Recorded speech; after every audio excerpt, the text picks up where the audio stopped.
Welcome my dear friends. आज हम अपने वीडियो लेक्चर क्लास में रेशियो के टॉपिक के बारे में रेशियो चैप्टर पे डिस्कस करेंगे, क्वेश्चन सॉल्व करेंगे और अपने बेसिक कॉन्सेप्ट्स को मजबूत करेंगे। तो मजबूत कैसे करेंगे? किसी चीज़ को मजबूत कैसे करते हैं यार? किसी चीज़ को मजबूत कैसे करते हैं? किसी चीज़ को मजबूत हम कैसे करते हैं? एक्सरसाइज कर करके मतलब ज़्यादा से ज़्यादा प्रॉब्लम लगा के, ज़्यादा से ज़्यादा न्यूमेरिकल लगा के हम किसी भी चीज़ को मजबूत करते हैं। ठीक है, तो जितने लोग अपने आप को मजबूत नहीं कर पा रहे हैं, जितने लोग अपने आप को वीक समझ रहे हैं, वो क्यों? क्योंकि वो भाग रहे हैं। तो आओ मिल के हम लोग प्रैक्टिस करते हैं क्वेश्चंस की। जितना मिल के क्वेश्चंस की प्रैक्टिस करेंगे उतना ही हम बूम करेंगे अपने लाइफ में। तो क्वेश्चंस में पढ़ता हूँ। देखिए, क्वांटिटेटिव एप्टीट्यूड के आपको अगर क्वेश्चंस की प्रैक्टिस करनी, अच्छे लेवल के क्वेश्चंस की, तो अभिजीत गुहा की बुक आती है। अभिजीत गुहा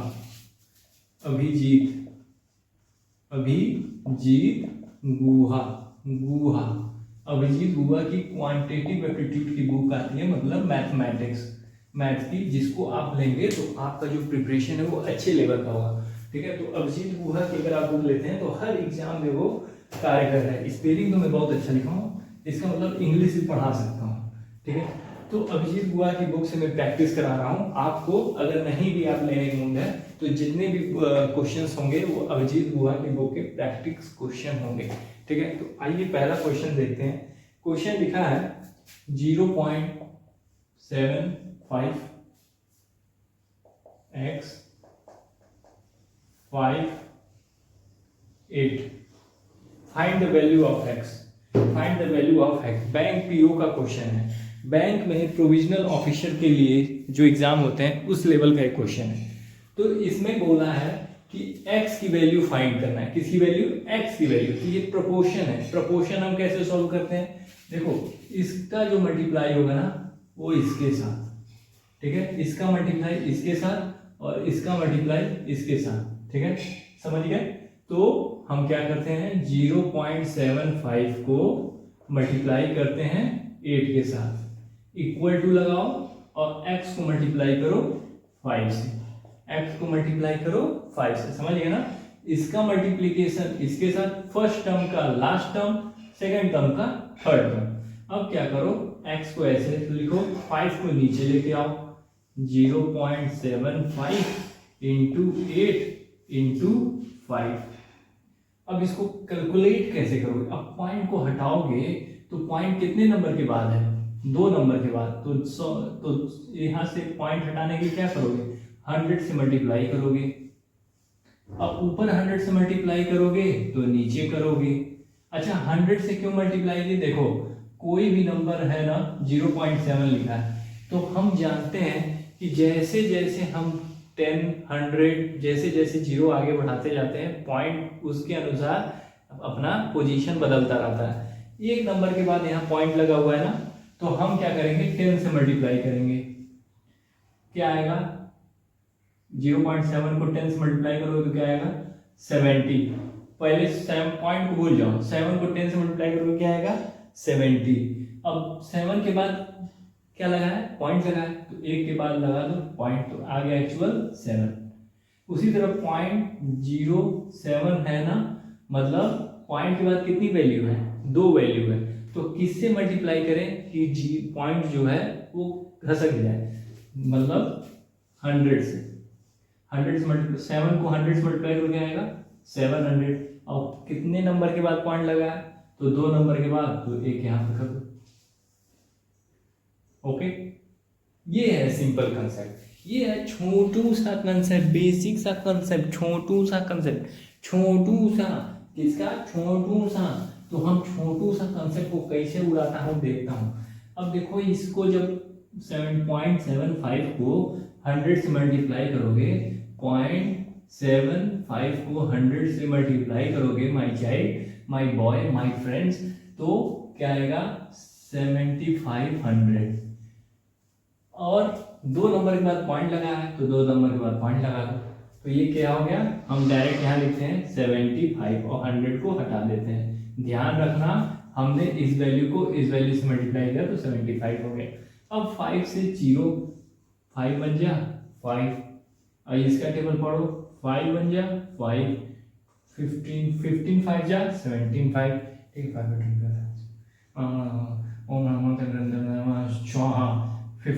ओके, अब देखो ये 15 है, नीचे 100 है, किस टेबल से कटेगा? 3 से तो कटेगा नहीं, चीर दो 5 2 जा 10, 0 20, और ये 5 3 जा 15। अब देखो अब ये कटेगा, ये 8 है, ये 20 है, चीरो, 2 से काटो 4, 2 से काटो 10। अब देखो अब भी कटेगा, ये 4 है, ये 10 है, 2 के टेबल में आता है, चीरो 2, और ये आया 5। अब देखो यहाँ पे है 3 और यहाँ पे है 2, तो 3 2 जा 6, और यहाँ 1 है, यहाँ है 5, 6/5। तो x की वैल्यू क्या आ गई? 6/5। अब यहाँ पे डिसिमल में वैल्यूज लिखी हुई है, फ्रैक्शन के फॉर्म में नहीं लिखी हुई है, तो बस 6 को क्या करो, 5 से डिवाइड करो। तो वीडियो हमारा कट गया था, इसीलिए मैं पीछे जाता रहता हूँ, पढ़ाते पीछे जाता हूँ कि देखता हूँ कि मेरा वीडियो लेक्चर रिकॉर्ड हो रहा है कि नहीं। किसी ने फोन मिला दिया ससुरा ने, ठीक है, इसीलिए अगर वो ससुरा हमारा वीडियो लेक्चर देख रहा है तो please at the time phone ना मिलाए कीजिए, ठीक है, हमें डिस्टर्ब होता है। तो हम वीडियो भी देखा हूँ, यहाँ पे मैं रुक गया था। तो ये फ्रैक्शन के फॉर्म में है, हमको फ्रैक्शन के फॉर्म में नहीं दिखाना है, तो 6 को 5 से डिवाइड करोगे 1.2, और 1.2 हमारा आंसर होता है, ठीक है। तो ये हो गया एक क्वेश्चन की प्रैक्टिस। इसी तरह हम नेक्स्ट क्वेश्चन की प्रैक्टिस करेंगे।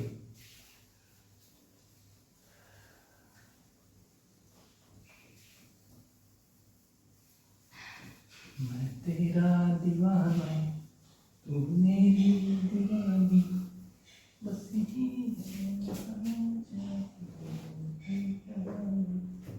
RBI।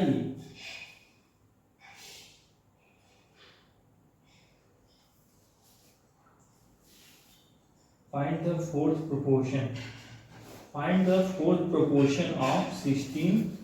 हाँ, find the fourth proportion of LIC का क्वेश्चन है। Find the fourth proportion of 16। Proportion के क्वेश्चन, वाह भाई साहब वाह। 16 4 4। Fourth proportion, find the fourth proportion. Fourth proportion क्या है? Find the fourth proportion. क्या कर रहा है? Find fourth proportion, find fourth proportion, find fourth proportion. तो फोर्थ प्रोपोर्शन कैसे निकालेंगे? हमारे घर पे पानी आ गया है। हे प्रभु, हे हरिराम कृष्ण जगन्नाथम प्रेमानंदी, ये क्या हुआ? आजकल तो इस पे गाना भी बन गया है। Fourth proportion, find the fourth. कभी कभी तुम्हें माय फ्रेंड्स, कभी कभी आपको ये नहीं देगा, इस तरह बना के नहीं देगा, वो क्वेश्चन में कह देगा माय फ्रेंड्स कि फोर्थ प्रोपोर्शन बताओ। तो फोर्थ प्रोपोर्शन कैसे बताओगी? मेरे घर पे पानी आ गया है, इसको इससे फर्स्ट टर्म को सेकेंड टर्म से मल्टीप्लाई, और इस टर्म को इस टर्म से मल्टीप्लाई करो। तो 4 इंटू 4 इज इक्वल टू बनाओ। 16 को x से मल्टीप्लाई करो, 16 इंटू एक्स। अब इस 16 को नीचे ले आओ, x 4 इंटू 4/16, 4 4 जा 16, नीचे क्या है 16, चीर दो, x इज इक्वल टू 1, ये हो गया तुम्हारा आंसर। तो इस तरह प्रोपोर्शंस के क्वेश्चन सॉल्व करोगे, ठीक है। समझ में आ गया होगा? समझ में आ गया होगा, बोलने वाला तो कोई है ही नहीं, क्या बोलोगे? हाँ, फाइंड इंडियन एयरलाइंस का एक क्वेश्चन है। इंडियन एयरलाइंस ने भी कभी परीक्षा कराई थी, आजकल प्राइवेटाइजेशन का दौर आ गया है।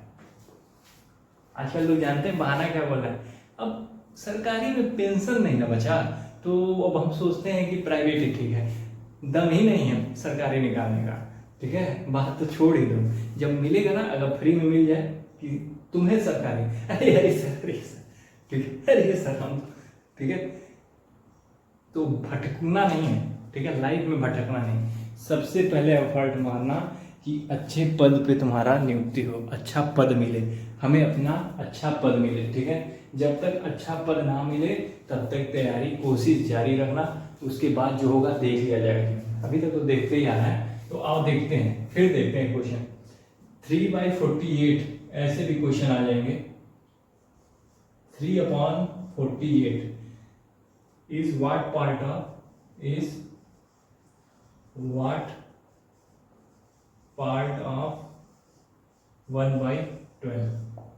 3/48 is what part of 1/12? ये कह रहा है कि 1/12 का ये कौन सा हिस्सा है। 3/48 is what part of, समझना, इंग्लिश को समझना।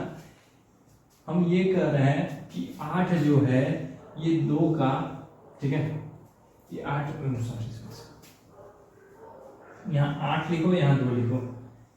तो हमने 8 का कितना पार्ट किया कि हमको 2 मिला? सर 4 पार्ट किए हैं, 2 2 2 2, 4 पार्ट कर दिया, 2 2 मिल गया, ठीक है।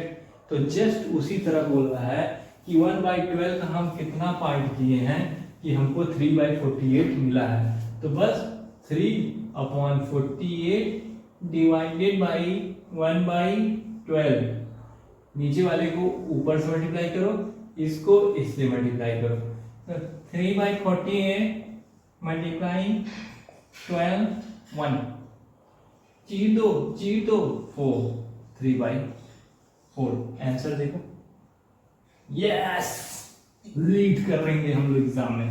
3/4 मैथ बना डाला तो लाइक झींगा लाना, ठीक है। उसके बाद तो हिस्ट्री है, बाबर और अकबर जोधाबाई को कब उठा लिए थे, अलाउद्दीन खिलजी कब मारा गया,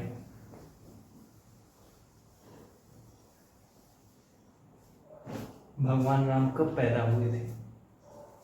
ancient history, modern history, medieval history, politics, geography सब बन जाएगा, सब। मैथ नहीं बनेगा, सूंघते रह जाओगे, नहीं बनेगा, ठीक है। सूंघते रह जाओगे, बनेगा नहीं। प्रैक्टिस करना पड़ेगा, प्रैक्टिस। कंसेप्चुअल क्वेश्चंस लगाने होंगे, बाबू वाले क्वेश्चन नहीं लगाने हैं, कंसेप्चुअल लगाने हैं, conceptual.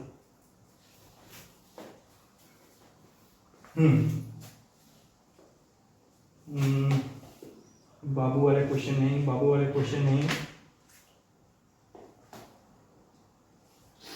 The ratio between 2 number is 12, 13। 2 नंबरों का जो रेशियो है वो 12 और 13 है, 12 और 13 है। The ratio between 2 number is 12 and 13। The ratio between 2 number is 12 and 13। If each number is reduce by 20, अगर हम हर नंबर को, 2 नंबर हैं, ठीक है, 2 नंबर हैं और उसमें उनका रेशियो जो है वो 12:13 है, उनका अनुपात 12:13। The ratio between 2 number is 12 and 13, ठीक है। 2 नंबर हैं जिनका अनुपात 12 और 13 है, ठीक है, जिनका अनुपात रेशियो 12 और 13 है। मतलब मान लो हम कहते हैं, अभी भूल जाओ, क्वेश्चन भूल जाओ, देखो 8 है और 4 है, अभी तो ये नंबर है, मगर हम तुमसे कह दें कि वो नंबर बताओ जिनका अनुपात 2:1 है, ठीक है। नंबर क्या है? 8, 4, मगर हमको रेशियो में कैसे लिखें? 2, 1। ये रेशियो है और ये वैल्यू है, ओके माय फ्रेंड्स, ये वैल्यू है और ये रेशियो है। ये 8 है, ये 4 है, रेशियो 2:1 है। तो उसी तरह क्वेश्चन कह रहा है कि 2 नंबर हैं जिनका रेशियो 12 और 13 है और उसमें से हम 20 माइनस कर दे रहे हैं। क्या कर लोगे? क्या उखाड़ोगे हमारा? लो, if each number is reduce by 20, दोनों नंबर को हम 20 से माइनस कर दे रहे हैं, द रेशियो बिकम 2:3। और जब उस नंबर को 20 से माइनस कर रहे हैं, इनको 20 से माइनस कर रहे हैं, तो रेशियो आ रहा है हमारा, क्या आ रहा है? 2:3। 2:3। फाइंड द नंबर फाइंड करो। हम इस घबराना नहीं, मेरे चैनल से भागना भी नहीं प्लीज, ठीक है। टाइम पास नहीं कर रहे हैं, बाबू वाले क्वेश्चन नहीं लगाए जाएंगे, क्वेश्चंस वही लगेंगे जो एग्जाम में पूछेंगे, जो हम प्रैक्टिस करते हैं उसी चीज़ को आपके साथ शेयर करेंगे कि आइए हमारे साथ रखिए। ये क्वेश्चन स्क्रीन पे जरूर दिखेगा, हम एडिटिंग करवाएंगे या करेंगे।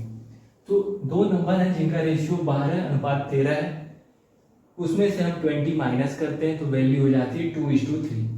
तो लेट करते हैं वो नंबर क्या होगा, x। अब ये नंबर हो गया, समझो ये रेशियो था ना, ये रेशियो था, इनकी कोई वैल्यू होगी ना। ओहो, दिख रहा है कि नहीं? यस, दिख रहा है माय बॉय, 12:13 है। और ये रेशियो के फॉर्म में है तो इसको वैल्यू में कैसे करोगे कन्वर्ट? इसको लिखोगे 12x, इसको लिखोगे 13x, और ये अब वैल्यू है माय फ्रेंड्स, ये वैल्यू है, ये रेशियो नहीं है। हमने क्या किया कि उस रेशियो को x से मल्टीप्लाई करके वैल्यू बना दिया। मान लो कोई नंबर है, ये भी कोई नंबर है, और इसमें से 20 माइनस करेंगे तो ये आएगा रेशियो के फॉर्म में 2:3। तो हम क्या करेंगे, 12x में से 20 माइनस 13x में से 20 माइनस किसके बराबर, 2:2। आएगा मेरे बच्चों, आएगा, आराम से हो गया। अब इसको कैलकुलेट कैसे करेंगे, इसको ऊपर भेज दो और इसको ऊपर, स्वर्ग ना भेजना, बस ऐसे इसको इधर ले आओगे तो 3 × 12x minus 20 is equal to 2 × 13x minus 20। यह है मेरे लाल। इसके बाद जब तुम सॉल्व करोगे तो x की वैल्यू आएगी, ठीक है, x की वैल्यू आएगी जो मैं टीपूंगा, x की वैल्यू आएगी 24, 26। x की एक वैल्यू आएगी, उस x को तुमको क्या करना है, इसमें पुट करना है, फिर इसमें पुट करना है। मुझे लगता है x की वैल्यू 2 आ रही है, ठीक है, जिस हिसाब से आंसर दिया है। और जब हम 12 को 2 से मल्टीप्लाई करेंगे तो एक वैल्यू 24 आएगी, और 13 को जब हम 2 से मल्टीप्लाई करेंगे तो 26 आएगी। झकास झकास। कैसे आया x = 2? इसको सॉल्व करना, सिंपल, ठीक है। तो आज का इस वीडियो लेक्चर को यही 15-20 मिनट तक बनाते हैं। रेशियो के और क्वेश्चन सॉल्व करेंगे, ज्यादा बड़ा हम नहीं कर सकते, मेरी एक मजबूरी है, पूरा लेक्चर अपलोड करने में मुझे बहुत दिक्कत होता है, ठीक है। मिलते हैं नेक्स्ट वीडियो लेक्चर में, जिसमें हम तमाम कंसेप्ट पे डिस्कस करेंगे, ठीक है। लगे रहिए जूनियर इंजीनियर एग्जाम के लिए, और भी जितने भी एग्जाम आने वाले हैं कोशिश पूरी करेंगे, हर कंसेप्ट तक हम रीच करें, हर स्टूडेंट तक रीच करें। बस एक मदद आपकी चाहिए, ठीक है, लोगों तक शेयर करें, जरूरतमंद लोगों तक शेयर करें, जो जरूरतमंद नहीं है उनको देने शेयर करने की कोई जरूरत नहीं है। जय हिंद।